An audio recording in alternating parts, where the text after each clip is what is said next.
Let's freaking go! Football card collecting and investing. Andy, are you kidding me? We finally have some Prism that's going to be released out into the wild. It's actually happening. We'll get to that in just a second. We also got some fun plays for you, as always, at the end of the episode. But Andy, to start things off, it's a new frontier for you, and I haven't been able to do this very thing. So we're actually going to do something a little bit different to start today's episode. We're going to need your help wherever you're listening, watching. We need your help on card shows. What are some of your best strategies when it comes to card shows? Now, I've been lucky to go to a fair amount of card shows. Andy, because of everything that's happened in the world, you haven't really been to any card shows, but we watch the vlogs. We have a decent idea. We go to hobby shops, but I know you're really excited, with some of our viewers. You're going to be going to a card show pretty soon.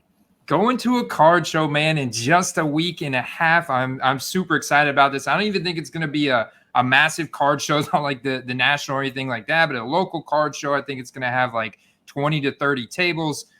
Super excited about it, man. I don't have a full strategy kind of fleshed out. I haven't been to a card show since the 90s, Carter, since I was a kid.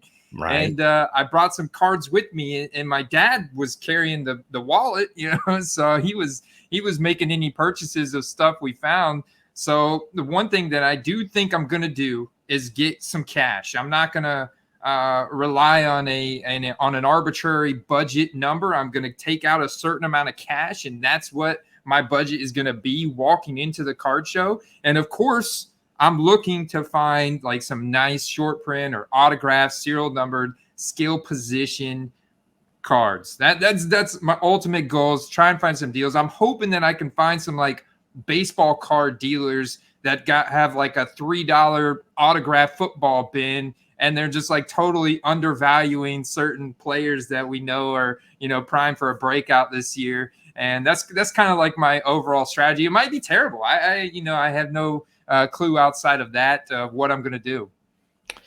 So I watch a lot of card vlogs. It's one of my favorite things, like Mojo, Roth, Card Collector 2, all these guys. I think I've watched every single person go to these card shows, and you see them film in Dallas, you see them film in Vegas at all these different shows.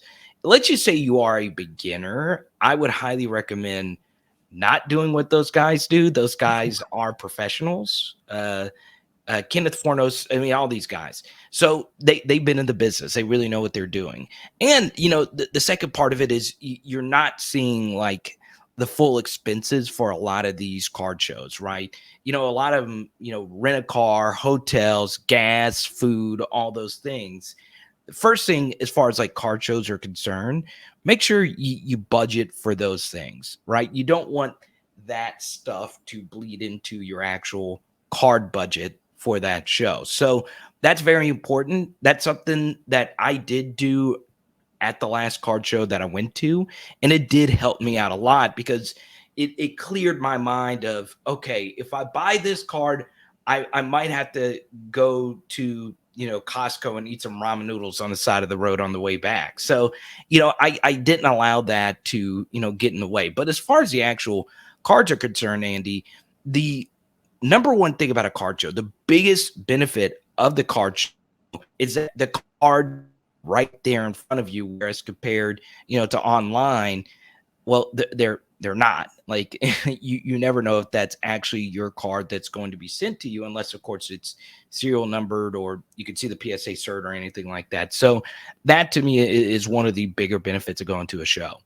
Yeah. So if you're grail hunting, then and you're targeting a guy like Brady or Mahomes or Rodgers or Burrow or Herbert, you get that card in front of you at a card show, you probably feel a lot better about the authenticity and actually like taking that home with you and it not getting lost in the mail, especially if you're making a big purchase. The biggest purchase I think I've made on eBay for a single card was about $400 or $500. So I haven't made but I see some of these sales on eBay for thousands of dollars, and I'm like, man, that's got to be stressful waiting that 5 days so that card gets to you, right? Yeah, and look, cash is king. And that's one of the other big benefits is the monetary aspect of it. A lot of old school dealers just do card shows now, Andy, because they don't want to deal with fees. So this is something else you got to factor in if you go to a card show. I understand that eBay comps run the hobby, but part of you as a buyer is when someone is selling you a card, they would much rather prefer to sell you the card right then and there because, instead of selling it online where, you have to deal with taxes and a whole lot of different things. They want to sell the card right there. So you might be able, as a buyer, to get some value on a card because they would prefer to sell it cash right there on the spot.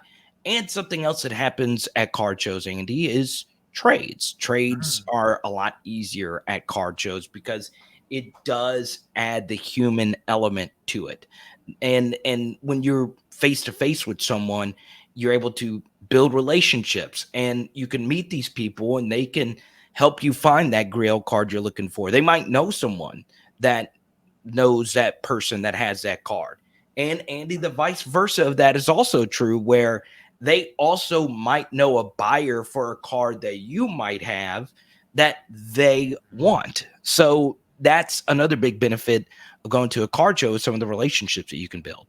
Yeah, I'm curious how many of the dealers actually have like price tags on the cards at their tables, or do they just say, make me an offer? Because I've watched a lot of like picker type shows where they're going through garage sales and different events looking for deals, and most of the stuff isn't labeled with price tags. And like their big lead off for negotiating is, how much do you want for this? Kind of gauge that person's confidence in their price point, and how likely they are to maybe take a little bit less. So I'm really curious to see what the environment is like at the card show. I'm sure that these guys, from what I've heard, I've talked to a couple guys in our Discord that have been to quite a few shows. They're like, sometimes it is overwhelming. It seems like you're in a tank full of sharks of guys that either are extremely knowledgeable about the exact values of all the cards in that room, or they seem that way. And it can be a daunting task to try and negotiate a better deal on a card.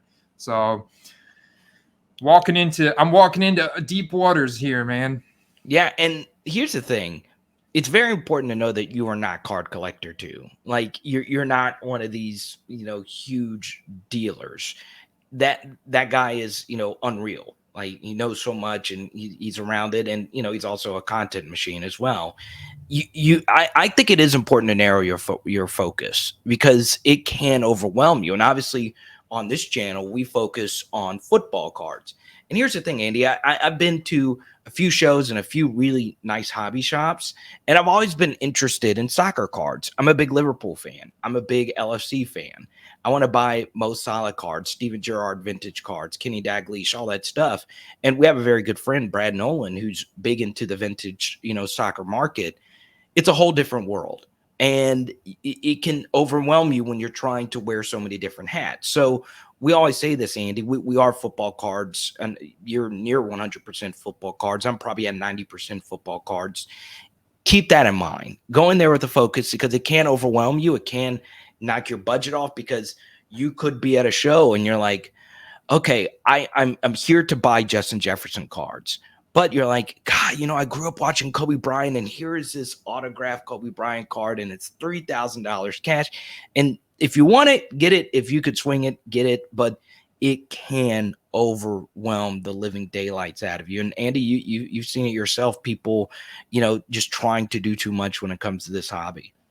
And how willing are they for you to like show them the eBay comps on your phone? Like I've seen some memes and pictures of like, don't say the word comps to me at a show. I think some of those dealers definitely don't want to hear it. They're like old school kind of guys. They want to work and negotiate out. They've already understand where the card's been, where it's at now, where they feel it's going. So it's like they just want to talk, mano a mano and work out a deal. But I mean, eBay comps are critical. Like I can see myself standing at a show, like eBay, searching a card to kind of get an idea of what it's worth. But so I do think it's like important to understand, like you're targeting, for me, right? I'm going to be targeting rookie ticket auto, skill position players, and I already understand what most of those are worth. So that I don't really need to pull out eBay a whole lot, and I can kind of be a lot more like quicker on my feet, kind of, so to speak. Especially if you're one of those people like me. So I'm a Tyrann Mathieu collector. I'm building a Drew Brees collection. Obviously Drew Brees is bigger than Tyrann, but neither one of those guys are like, the Burrow, Herbert, Brady, Manning, level where, they're always super hot in the hobby. So going to a card show in a shop helps someone like me because, it's not the main focus for a lot of people. And I can find some cards that I'm looking for. I'm also, a Marcus Colston guy as well. That's a deep cut right there. And Andy, as you know, this was obviously a hobby shop, a really good hobby shop, but it was kind of the same thing. I was able to go to this hobby shop and get a Marcus Golston gold number to 10 card in that 2012 Prism set for $10. $10. I'm never going to find that card online. I'm just not. I've always wanted Colston Prism Gold because of the jersey match and all that stuff. But, going to shows helps out with that. And something else that happens, it's also one of those one man's trash is another man's treasure. I'm also an LSU collector for my LSU channel, which is my full-time job. I give out a bunch of LSU cards. And Andy, you know the story. I'll share it here. It's my first time sharing it. There was a guy that walked in with this priority mailbox filled with short print LSU cards of a bunch of, skill position guys. And they were really rare cards. And he just wanted to unload them. And I cashed at them $50 and they were PSA 10 Jeremy Hill, Leonard Fournette cleat cards, Leonard Fournette jersey cards. There were 10 DJ Chark autos. And I have, of course, more than valued it because that was really good for my audience. That was really good for my PC because someone was looking to unload it and they were looking to get cash right there on the spot. And that is something else because you're there, because I had a focus and I knew what I wanted. You can get unbelievable deals when you are there in person. And Andy, that is just such a big game changer. So let me throw this question to you. Do you believe card shows are worth it for our listeners and viewers of this podcast?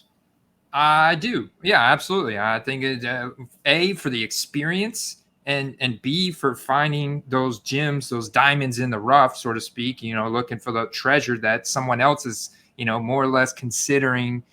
And not, I hate to say use the word junk, but or trash. It's not, but to them, it's a dollar card or a $3 card, where to you it's worth 20, 30 plus dollars.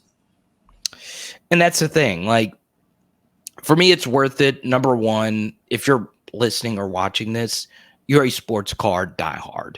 Or if you're just new to it, you probably are very interested in sports cards. It's heaven for me. There are very few places I would rather be than a card show.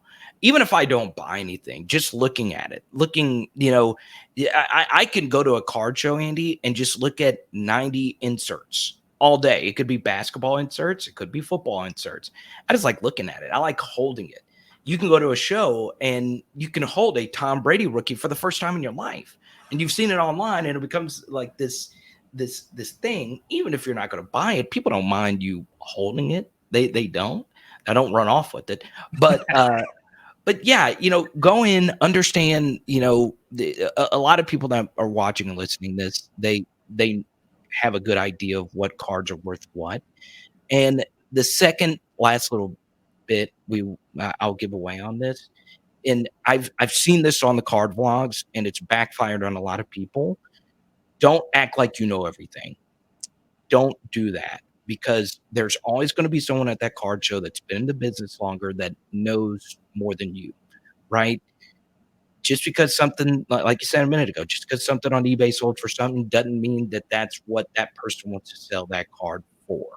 So be kind, be courteous. Don't act like you're the smartest guy in the room, and you will have a lot of success. So, Andy, I wish I'm flying to Tampa to go to the show with you.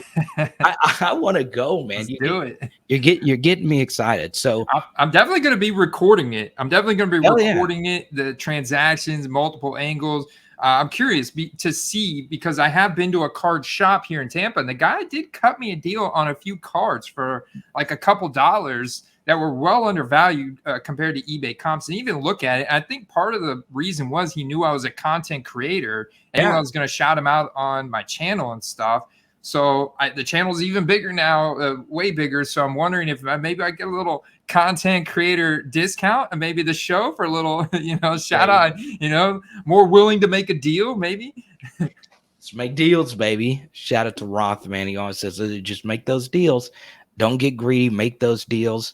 And something else is when you actually do sell a card and they're giving you cash in your hand, it does kind of feel good. It just does, because especially if you're flipping that card for profit, it just feels good because, you put the work in and you found someone that was a buyer, especially if that person is, PC in that card. It does go a long way. Now, once again, anybody that has card show tips, feel free to comment down below, because more than likely there are quite a few people who, go to card shows, card shops more often than us.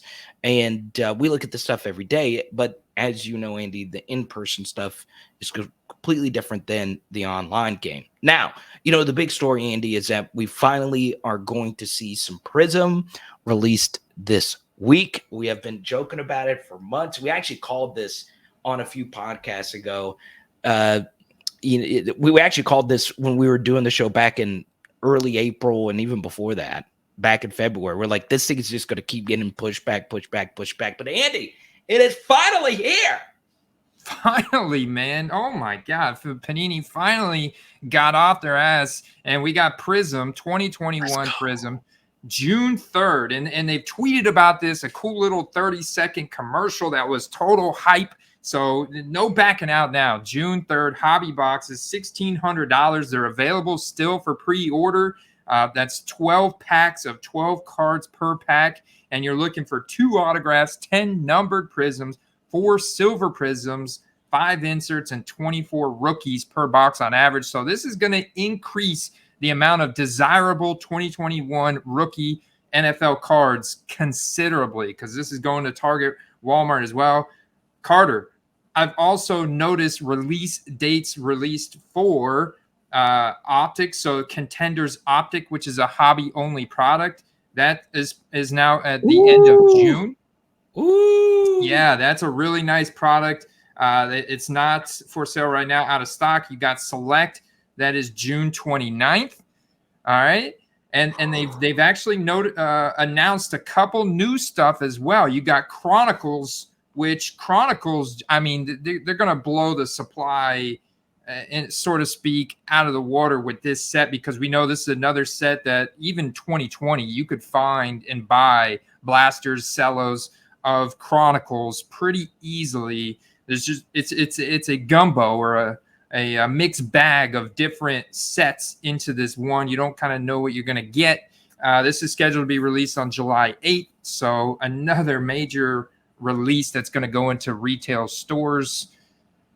And then they've got some 2022 product coming out as well. They've got the Chronicles for 2022 draft picks. The 2022 Prism draft picks has been pushed back out to July at some point. And you still got Optic for 2021. That's July 20th now. So summer is going to be crazy with new products from Panini. Sell your Kyle Trask rookie ticket autos now. See, that's the one thing about the rookie ticket autos. I think those are going to maintain value just because of that autograph asset. Like, don't maintain, right? I think obviously Kyle Trask is a guy that's just going to probably keep, kind of going down as Brady, makes another historic Super Bowl run this year in 2022. You probably great time to buy into him in like October, November. But like certain skill position guys, like you look at Najee Harris, for example, he's got on average a $130 rookie ticket auto right now, Carter. He also was drafted in the first round, so they literally have already they've already documented that Najee Harris has over 4,000 different rookie cards. So it is crazy amount of different rookie cards, and that number is still going up with these new releases that come out, as according to tradingcarddatabase.com. And so this rookie ticket auto may slightly drop a little bit just based on the supply, but I'm not sure. It's going to be interesting because it's one of those cards that's still considered very nice. It's got that brand recognition. It's a nice card. So it'll be interesting to see what happens to that. But we could talk about Najee. I'm kind of out on Najee right now, just from a Steelers perspective. I think they've got an incredibly difficult season ahead of them. Yeah, so it's interesting. So over 4,000 Najee Harris, as in like different variations of cards? Different variations already documented on tradingcarddatabase.com. Najee Harris has 4,001 different variations. Several hundred of those are going to be one-of-ones as well, whether it's printing plates or actually documented one-of-one serial number. A lot of course, serial numbered cards in there, different variations, man. He's literally got 70 or so different Prism cards. So it adds up quick. Yeah, so you made a good point about the rookie ticket auto. That's going to hold a little bit better. But if you have any Kyle Trask or really any of these guys, other short print kind of cards with Prism being released, and I know I dropped a woo in there in the middle, seeing Select, and I'm sorry if I blocked out when you said those release dates were, but the main point is seeing Select and Optic and all those cards being released within a month of each other. And once again, I'm just going to call it, I feel like those dates aren't definitive. I think it's going to get pushed back. But still, that's the idea right now. And that's what a lot of people are seeing right now. Andy, once again, we're still very young in this sports card boom. We're still very young in this football card kind of era. That's a lot of product being released all at once. Yeah, because it's not just hobby. We're talking these are going to be mega boxes, blaster boxes, hanger boxes, cellos for 1, 2, 3, 4 different sets. And it does seem like they've somewhat strategically done this so that it's all hitting the marketplaces around the start of this 2022 season, which maybe this is a new strategy of theirs because they've struggled with trying to hit release timelines. And maybe they're looking at how 2020 products did when they released like the Prism and the Optic around December and January. We know the playoffs are really hot. So it's interesting that they move these. So I do think there's some supply chain stuff in the background we don't see that definitely affected the delay in these releases. But at the same time, I kind of think that maybe it has something to do with the start of the season hype that they know exists for football, and that plays a role in it. And maybe they were scouting the 2022 class and the lack of quarterback talent in the 2022 class, and maybe that has something to do with it too, Carter. I think it does. And look, this would be the question I would ask you, Andy. All right, so I don't think that any of the quarterbacks in this class, 2022, and any of the quarterbacks in the last class, 2021, are anywhere close to being as good as Joe Burrow or Justin Herbert. I just don't see it happening with any of them. And honestly, you start to ask this question as well. Would you take Jalen Hurts over all these guys right now? And now that this guy has A.J. Brown, and now that this guy has Dallas Goedert, well, he's had Dallas Goedert, and Devonta Smith is more than likely going to have a better year two than he had year one, and Quez Watkins is interesting. I don't know if I'd take Jalen Hurts over all these guys as well. So you do have to factor in, look, Panini knows more than us, but we know this is true. Quarterbacks is what runs this hobby. I think they're a little worried about the quarterback class. Now it's not slowed down the prices. I'm seeing Zach Wilson short print cards selling, for $3 to $4K on social media, which is kind of crazy to think about. I understand New York market. I understand draft capital and all that, but it's very, very interesting. And then, you also have Trey Lance and so on and so on. Andy, it is a new strategy. It is very different. And I do want to share this once again. This 2021 product in 2020, the 2020 versions of this product were released in December. And Mhm. now this new product is being released now in the summer. So what you thought of the prices then may not apply to now. Number one, because of the talent of the players in those boxes of those rookie classes. And Andy, once again, the release date being different. It's going to be really important to comp 2021 QBs against other 2021 QBs because we've seen the supply in just variations. You talk about Joe Burrow having right at 4,000 different rookie cards printed. Justin Herbert's only like 200 behind him, and that's the draft pedigree. Really does dictate how many different cards Panini prints for you. Like going back to the Najee Harris example, Najee Harris 4001. Javonte Williams, Carter, early second round draft pick, incredible force missed tackle efficiency last year. Denver Broncos on the up and up with Russell Wilson. He was only printed in 2,900 different rookie cards. So 1,100 Wow. fewer different rookie cards printed for him than Najee because of one day in the NFL draft. So draft pedigree matters so much to Panini. It really does. It does. And, to follow up on that, I'm still very worried about running back buys just in general, just because of the guy shirt I'm wearing right now, Terrell Davis, one of a Hall of Fame running back.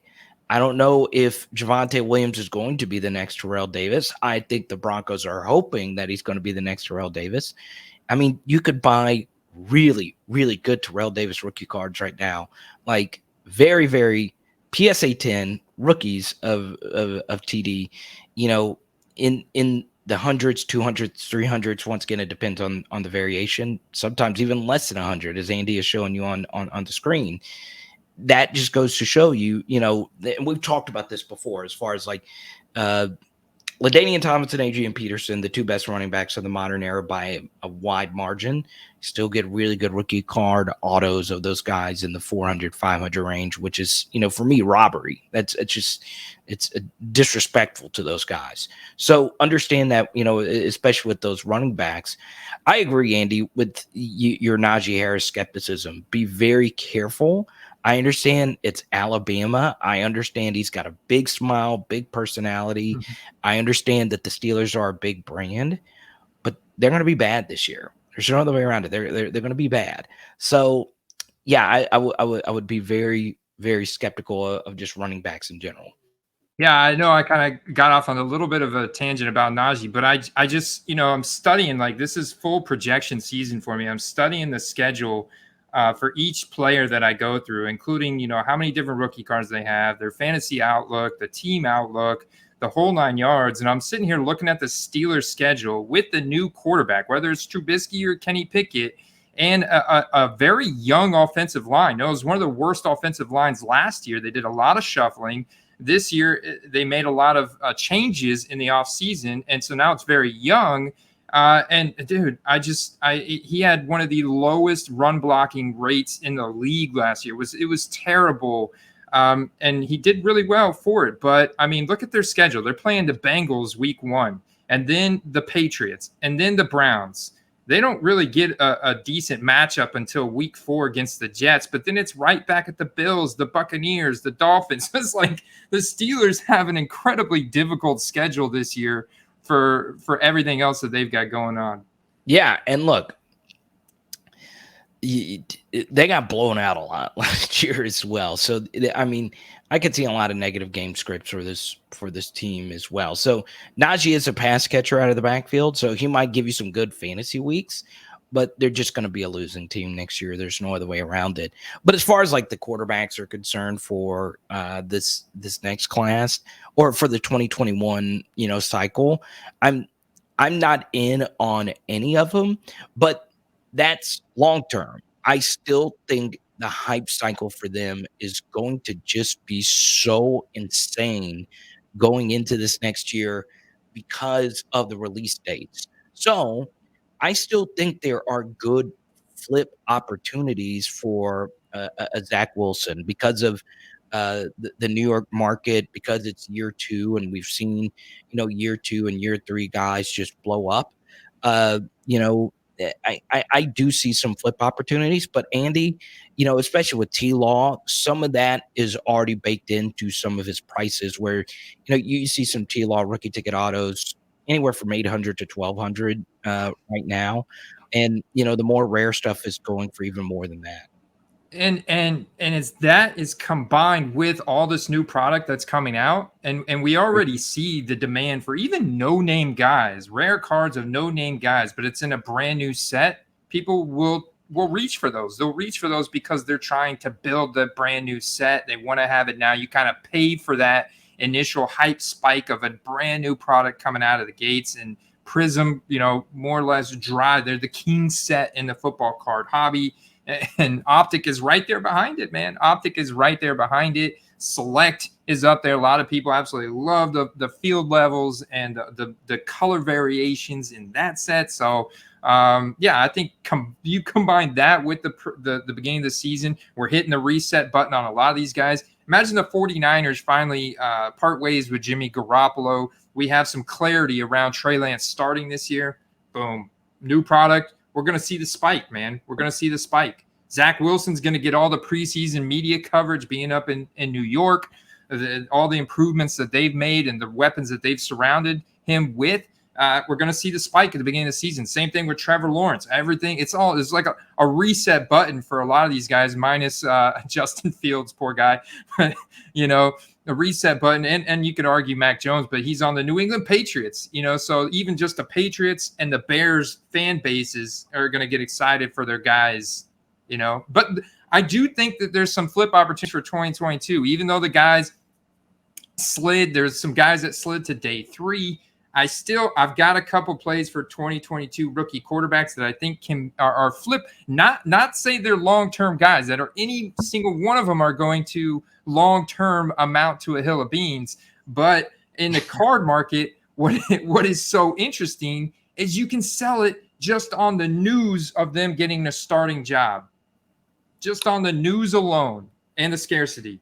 Now, before we get to those plays and hobby tip of the week, once again, football cards, Patreon, that's where we want you to be. Patreon.com/football cards. You could be a part of the Discord. I'm a big part of the Discord. And I learn a lot from people in that Discord that are way smarter than me. The guys like David Hunter in that Discord. So make sure you check it out.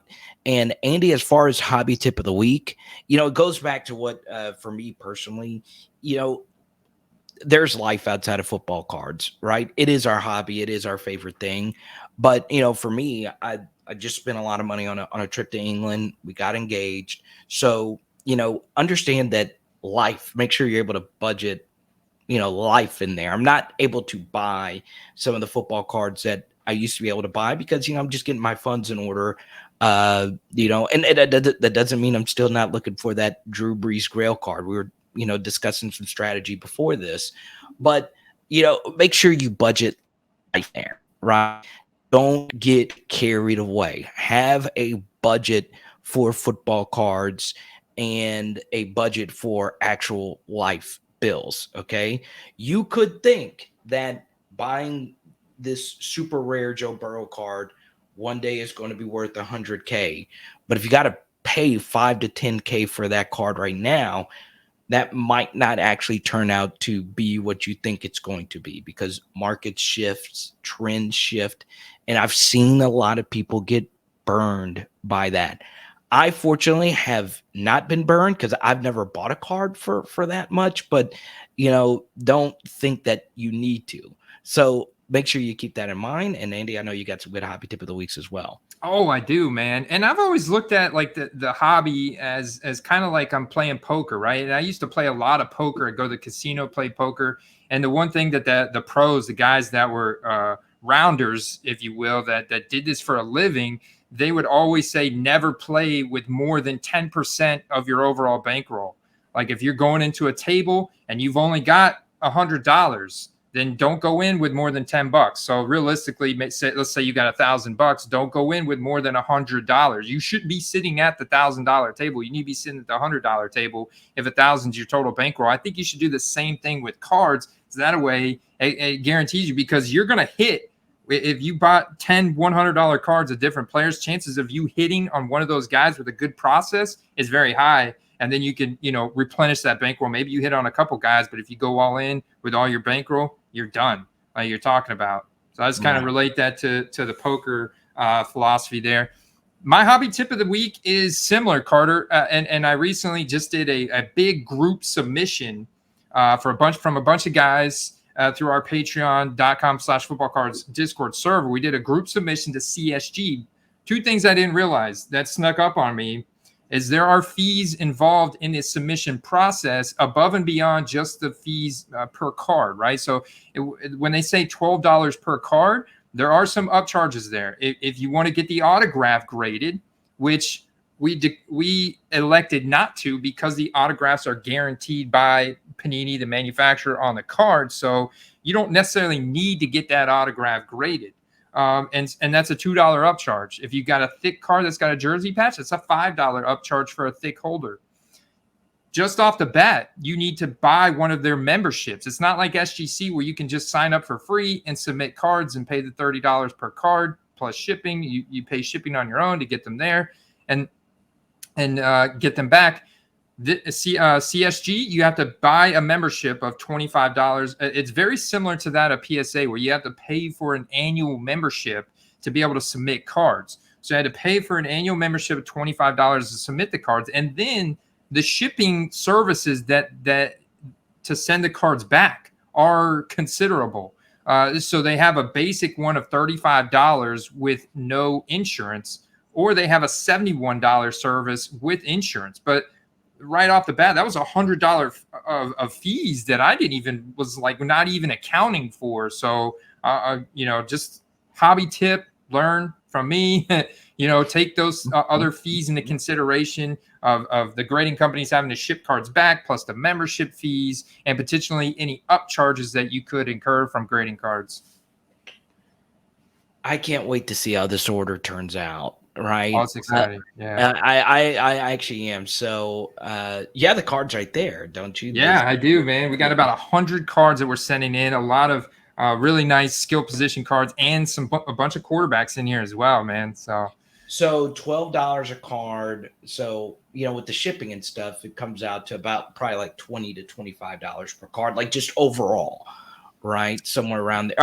And you're covering. I'm covering it on this first go around because I didn't anticipate these extra charges. And I'm not going to go back to the patrons, man. That's part of their membership, But the next go round, it's going to be more like $14 per card to cover those shipping expenses. The other thing, you have to have it in a penny sleeve and a semi-rigid, whether it's an Ultra Pro or a Card Saver 1. You got to have it in a semi-rigid. So it's very similar to that of PSA. So you can't do top loader. You can't do top loaders. So that was another little learning experience. Some guys sent in a bunch of cards with top loaders. It was fine because I've got a bunch of top loaders now, and I happen to have a surplus of card savers. So, it's all good. They replenished my top loader supply, and I hooked them up with the semi-rigids for the submission. And I was actually able to find, this is a benefit of using a group submission service. And I'm not even a card shop or an expert, but I do know what to look for. I have studied these now for a couple years, and I found some significant surface issues that I knew immediately would detract from the grade of that card. And I was able to send those back because I recommended they didn't grade them. Look at you. I like that. Look at you. I mean, you know how important the 10 is, man. I want these guys to get maximum amount of 10s. And, if I find stuff that I'm like, that's definitely going to, hold it back from getting a 10, I don't think you should submit this one. So I like it. So, as far as like group submitting is concerned, I've done one. I've done one group submission, and it was with PSA, and it was mixed in with when their backlog really happened, and it took me a year and a half to get it back. Now, it was a card that I'm never going to sell. It was a Tyrann Matthew auto, and it got a 9, but like I wasn't worried about the return time. It just was like, the card's going to be on my PC forever. But it was $19, right? You know, group submissions just aren't going to be that cheap with PSA anymore. I just don't think that that's ever going to be the case. And you know, with CSG's new labels, God, they look so much better. And they really, So much better. so much cleaner, so much easier. So I do like that. I like that number one, you know, you're a stand-up guy. I think I show you some love all the time, and you've helped me out a bunch. You've helped everybody out a bunch. That's good that you're covering the shipping charges, but that's just a good rule of thumb with cards in general. If you are getting into it, it's not just the price of the card, right? Whether you're grading, whether you're actually going to collect, whether you're actually going to rip, you know, you got to factor in a lot of different things, right? Let's just say you are new to cards and you want to sell and you want to ship. Well, you got to make sure you have a printer. You got to make sure you have a label maker. You got to make sure you have, you know, penny sleeves, top loaders, bubble mailers. There's a lot to it. There's a lot of extra cost to it. And there's a lot of accessories that comes along with cards, and you know, always factor that in if you're just now getting back into it. Now it's time for play of the week. Andy, are you going to go first, or am I going to go first? Because I feel, because I told you my play of the week, and you know the patrons better than me, and you told me that the patrons would get really excited about my play of the week. So I'll go first, and Okay. I gotta roll. I gotta roll with the guy that actually has made me money before, and that is Michael Pittman Jr. Okay, loved him coming out of USC, and when the draft happened, he that was Joe Burrow's draft year, of course. I bought a lot of his USC cards and flipped them for pretty nice profits, and that was just the hype leading into it. He's been really good for the Colts. Really, really good. Especially when you factor in the quarterback play that he's had, you factor in Jonathan Taylor, you factor in all these different things. Now, he is going to be playing with the best quarterback he's ever played with all due respect to Phillip Rivers and Carson Wentz. Matt Ryan was still good these past couple of seasons. It's just the Falcons had one of the worst rosters in the league over these past couple of seasons. So, yeah, Michael Pittman Jr. They drafted a receiver in Alec Pierce, who I think is okay. I don't think he's going to take targets away from Pittman. And yes, of course, they do have Paris Campbell coming back, and there are a few other options. And let's be honest, the Jonathan Taylor show is still going to keep rolling. But teams are going to make Jonathan Taylor not beat them. So what does that mean? Well, that means Michael Pittman targets are going to open themselves up. Now, do I think he's a Justin Jefferson level talent? No, but I still think he has low-key Pro Bowl potential. He's long, he's athletic, he's a great jump ball catcher. Route running is fine. I love me some Michael Pittman. And if you can get any of his autograph stuff for in that 20, 30, 40 range, yeah, I bought up Deontay Johnson in this range this offseason. I feel like you should do it. I really do. So I'm a big MPJ believer, Andy. Oof, I love that play, man. I think there's no doubt he's going to be the wide receiver one in that offense, get more consistency, better quarterback play from Matt Ryan. This is his, like, Matt Ryan's final hurrah, you know, and you got Michael Pittman sitting here. He's just in that sweet spot where he's like a total stud wide receiver one. But would you rather have, you know, where it's clear he's a wide receiver one? So it's like, would you rather have Michael Pittman or Jalen Waddle? Oh, easily Pittman. Easily Pittman, right? Would you rather have Michael Pittman or Rashad Bateman?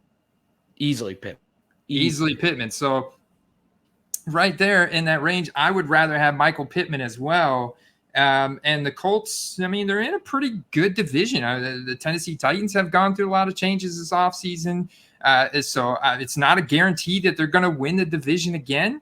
And the Colts are like they're primed for a run, man, with a much better quarterback this year. So I love that Michael Pittman play. And there's still some good. The auction volumes are up this week, so we've seen new auctions. Like look at this one ending at 6:42 a.m. tomorrow morning. Who's going to be up bidding on this? Is probably going to be very little competition. Autograph card numbered out at 150. You get that for around $30-$40 in that range. It still leaves you with a lot of upside for a card with those assets. And also keep in mind this, and this is for all Indianapolis players.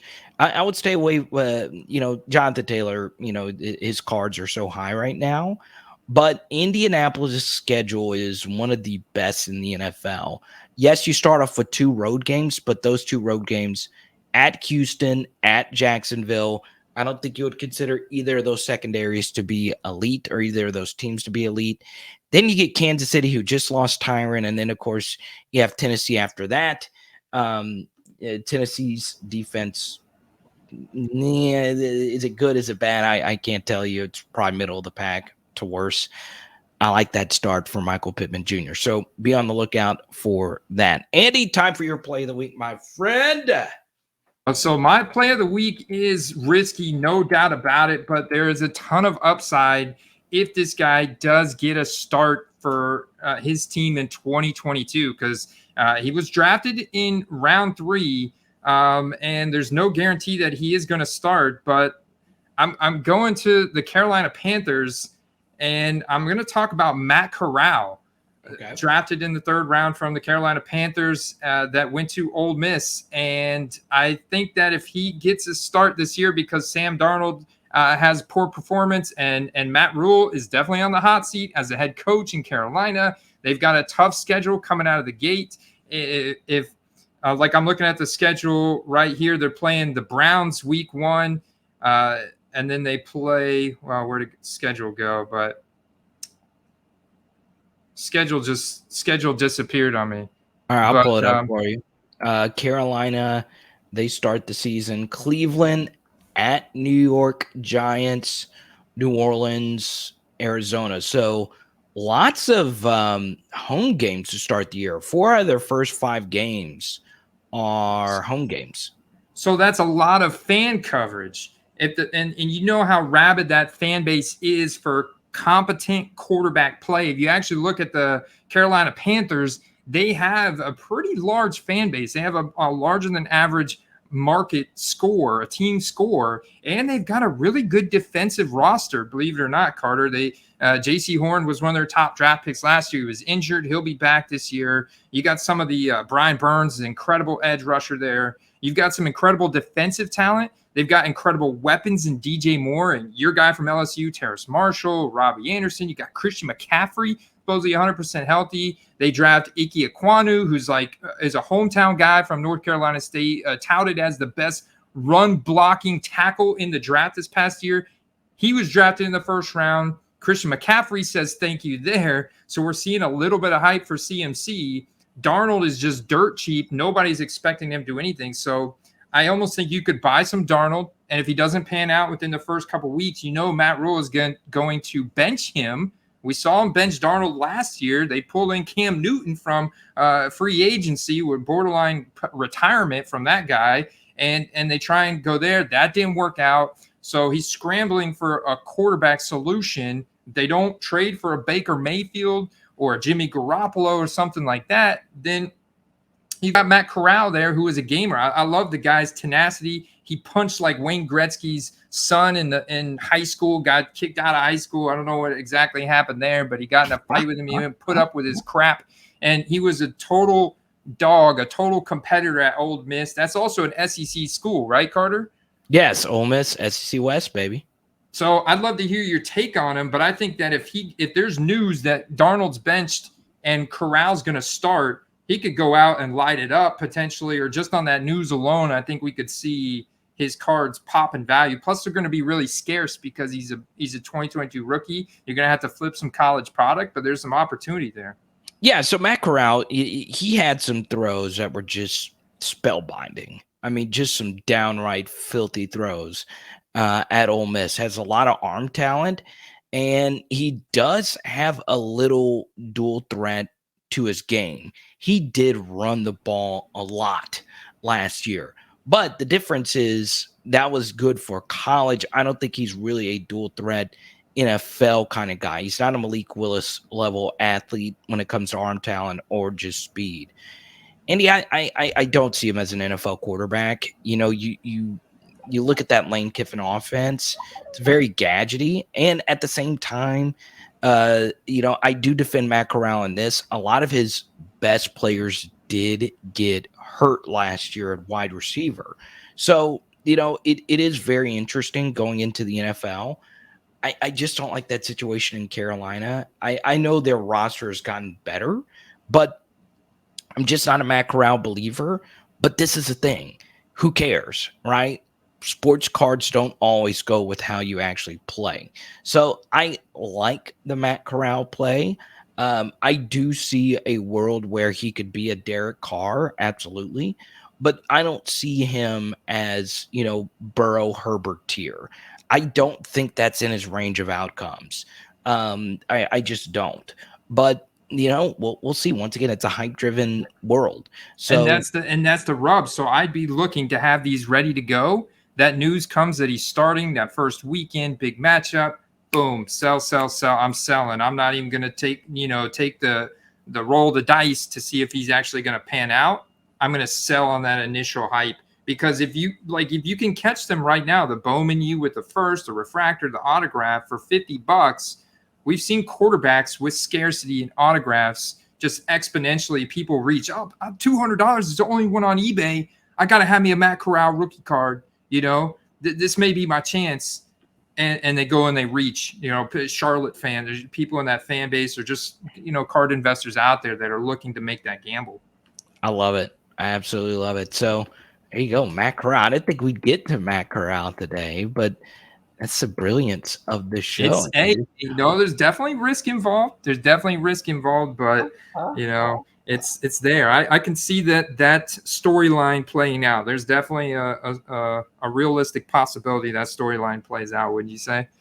Yeah, I do. I could see it happen. So there's obviously so much that we can get to, but we do have to sign off right now. Look, all our episodes are fun to watch. You can, check it out, anywhere you get your podcasts, 5-star reviews, the subscriptions. But most notably here, we are not experts when it comes to card shows.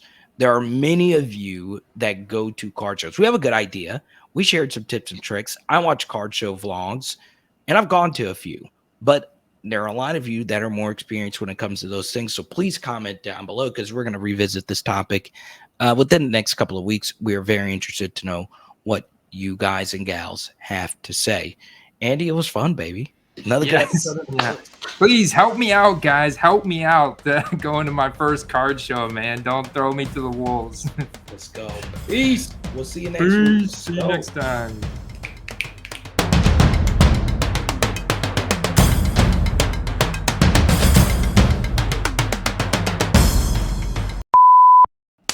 What up? What up, man? Recording started. Let's go. It's backstage, baby. It's backstage. Pre-game. What's up, man? How's your day going? I'm trying. Good, man. I'm grinding away in the off season, dude. I'm just having a good time, man. I put together. Been working on just running back rankings and tiers. Like looking at how many rookie cards are made for each guy, using the rookie ticket auto as a gold standard to kind of gauge their value. And then looking at the schedule, looking at their production, just like taking everything into consideration for these guys and finding the opportunities. I just finished the group CSG submission. Group CSG, dude. Literally have about 100 cards in here from a bunch of different people in the Patreon, in the Discord. Oh, so you're doing a group for the patrons? I did, man. A bulk submissions, so $12 per card. Oh, God bless. Are you kidding me? Yes, CSG. For CSG? Yeah, with those new labels. For $12 a card? That's That's actually really good, honestly. I You know know? you're a PSA. I know you're a PSA truther or PSA homer, I guess, if you will, because your dad's got the history. Yeah, and look, that was I'll say this, when my dad was collecting, like he would of course still he would still use PSA now, but I don't think he would like the wait times. I think he would have looked into I don't think he's ever owned a BGS card or any other slab. Wow. Yeah, but like that was like he was submitting to PSA before it became a thing. Like he hasn't been involved at all since, the boom. So like he was like he liked their slabs before like everyone did, before like, the boom made it, bigger. And I know PSA was gaining steam and was a thing before that, but yeah, I am not beholden to any slab, even though I still have never owned an SGC slab, even though they've grown on me and I like them and I like their services.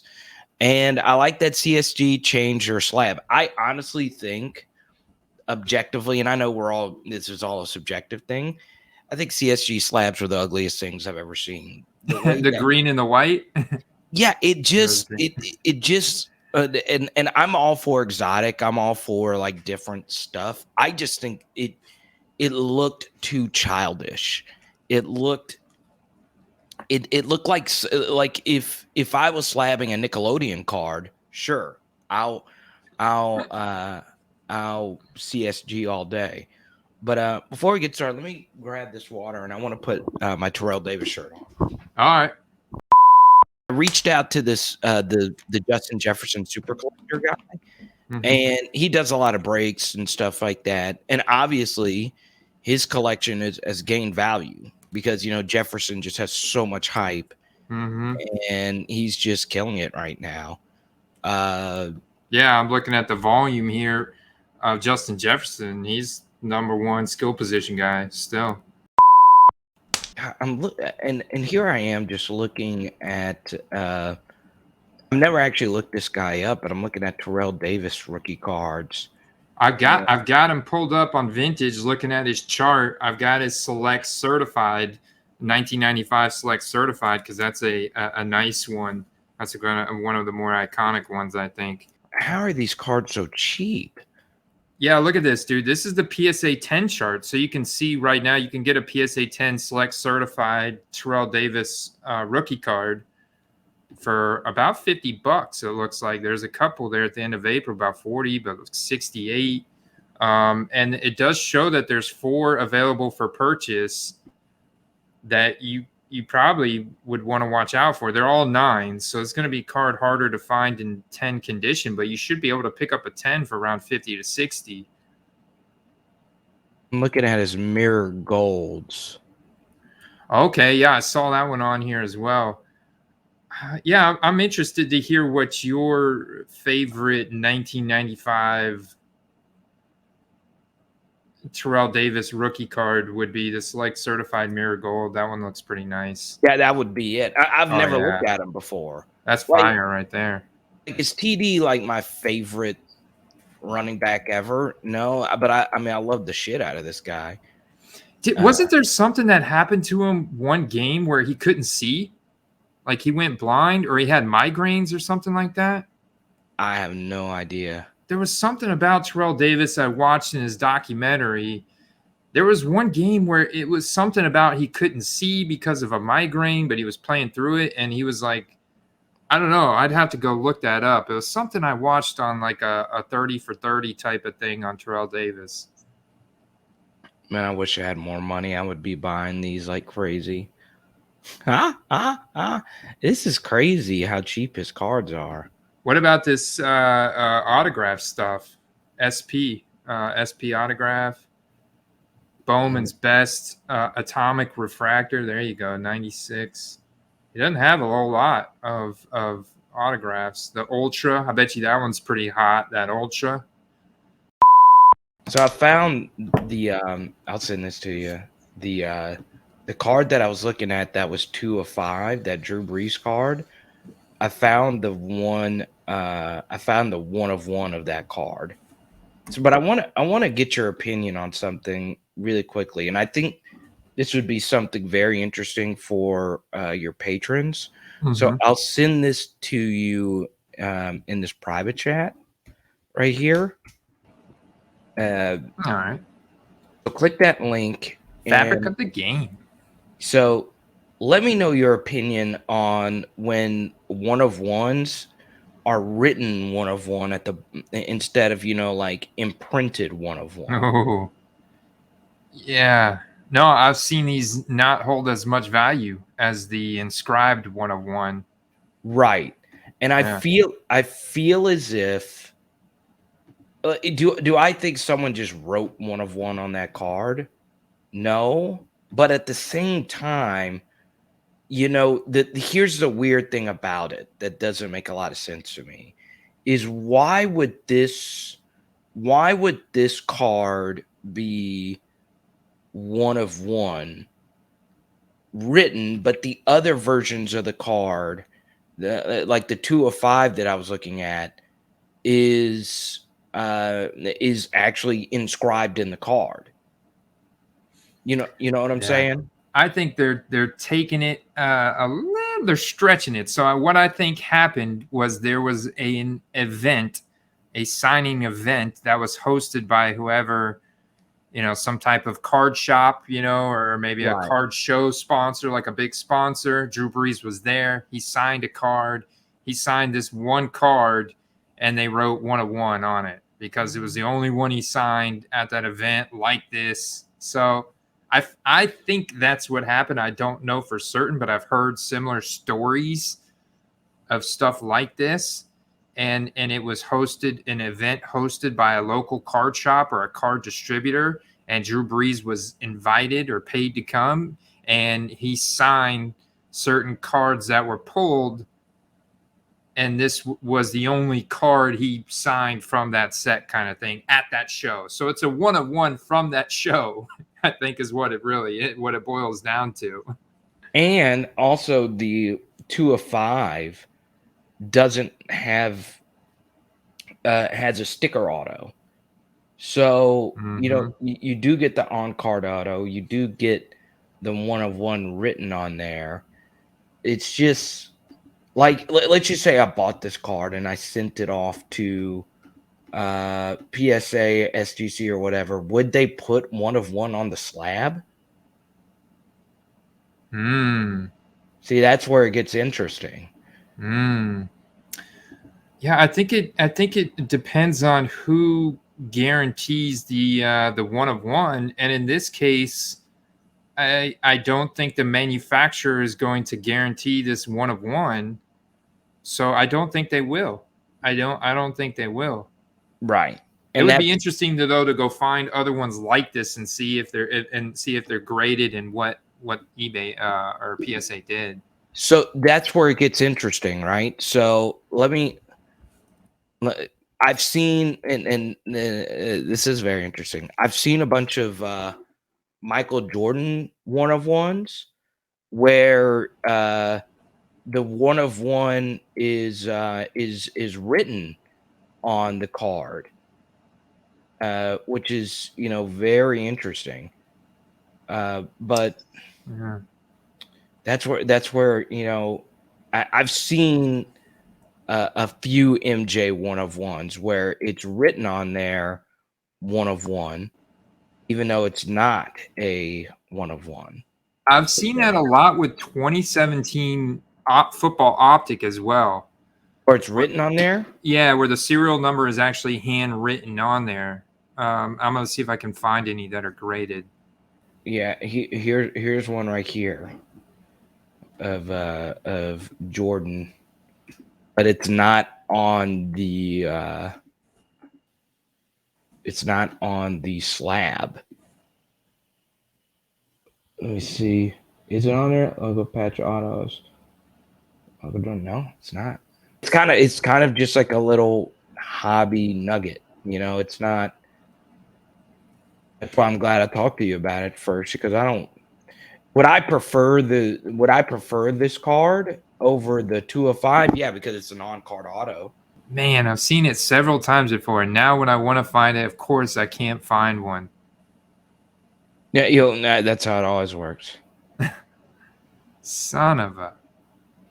But don't worry about it. That's just like a little. That's why I'm glad I got your second opinion on it. It's gonna drive me crazy now, man. Yeah, because it's such a specific little thing, Yeah. right? I feel like I I'm gonna hate. have to call up PSA after this and ask them if they even answer their phone. Maybe Yeah, CSG. I am very curious about how that works. So, like, I feel as if, and you might feel differently because this is obviously very anecdotal, but just watching like the card vlogs, it does seem like the hobby has become even more QB focused as far as like, hiring stuff like people that want what they want. I feel as if, it's just quarterbacks still. Oh yeah. I mean, I get it. I agree with that. It's still very much a dichotomy between quarterbacks, but I mean, hey, dude, the Quest numbers grow each week, and each week I get a lot of DMs. Like, I think I get more DMs about wide receivers and running backs than I do quarterbacks, just because most average people, they'd rather get a rare wide receiver card than a base quarterback card of a guy that's not even proven. Right. And that's how I feel too. That's how I feel too. I just don't know if I'm ever going to buy a big card unless I'm just right there, buying it like in the flesh. I just don't know if that's something that I would do. I don't know if I'd buy a big card off eBay because there's just so much, is that actually the card? And now I'm reading more about the bait and switch stuff that's happening where, like if you have a really nice Justin Herbert silver, but there's like a little scratch on it, you buy another Justin Herbert silver raw, and then you're like, well, this one got scratched in transit, and then you send that one back, and boom, you got a good fresh Justin Herbert silver. Oh, that's dirty, man. I've seen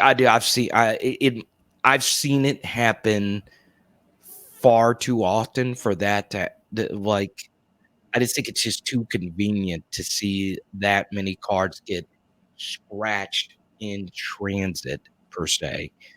I'll never sell a big raw card like that unless it's numbered, just because of that. Because I've seen it, and like for instance, what was the last card show you've been to? Have you been to one? No, I haven't. I'm actually scheduled to go to my first one, not this Saturday, but next Saturday, the June 4th.